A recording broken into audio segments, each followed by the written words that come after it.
katulad niyan, limited na nakikita sa kalsada, slow down. Yan, nakikita mo na siya, pwede ka na dumampi ng gas dyan. At the same time, paahon kasi siya ng konti. Basta, maging aware lagi sa speed. Yung speed limit natin na 40, not more than 60, yan. As a beginner, minimum 20, maximum 40. Hindi mo masyado nakikita, slow down. Signal sa kaliwa, sulyap sa kaliwa, pasok ikaw, nauna ka sa kanya, yan. Nasa likod mo pa naman siya. Balik ka lang. Mag-a-adjust yun sa'yo kasi nag-signal ka na eh. Nakita mo yun. Tingin sa kaliwa, sumignal. Nakita mo may sasakyan sa likod mo.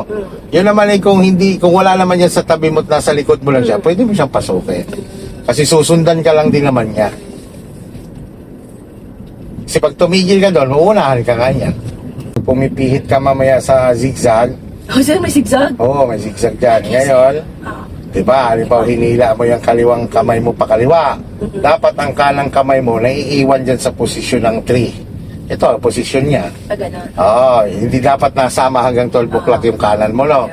Kumbaga tumutulak lang siya. Tapos luluwagan mo lang ng konti, nabalik ng kusa yun, alalayan mo lang. Basta tingin lang sa unahan.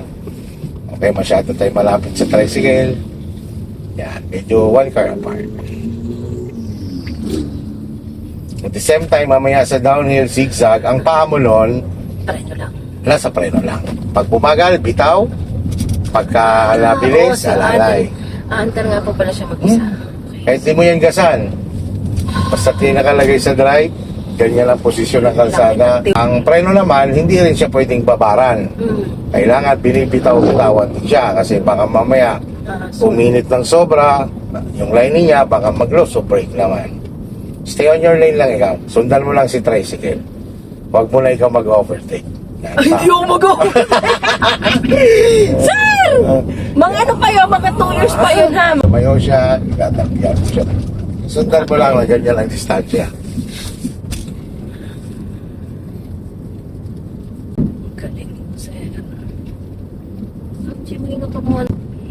Parang dito pa rin dinala, sir, yung isa. Kaya madalas ako dito nagdadala kasi nga mayroon diyang zigzag, may downhill, lalo na pag manual, uphill, downhill.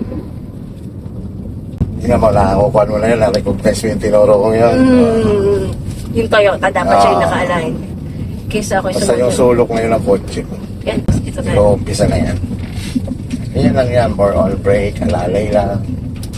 Pag alam mong mawawala ka sa linya mo, katulad yan, lalayan mo lang siya ng brake. Para nakukontrol mo yung pagliko mo. Yan. Galing mo, sir, ha?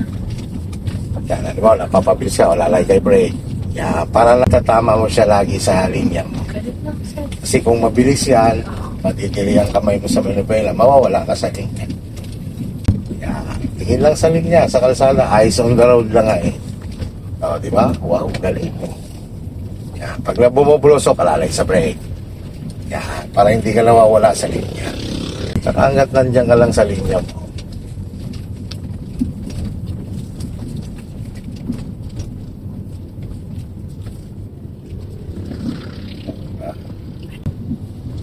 Pag bumusina lang ganyan, eh, oo. Basta't pag yun eh, nasa gilid mo at bumusina, wina-warning ka.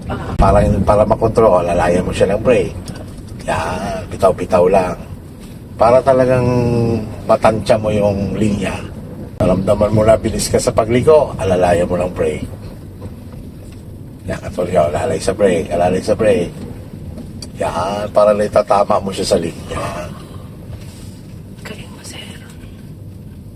Pwede akong kumain sa kabila pag walang tao. Pwede naman, konti lang. Yan, ganyan. Ganyan. Basta, bago mo kainin or bago mo puntahan, Susulyapan. sinusulyapan.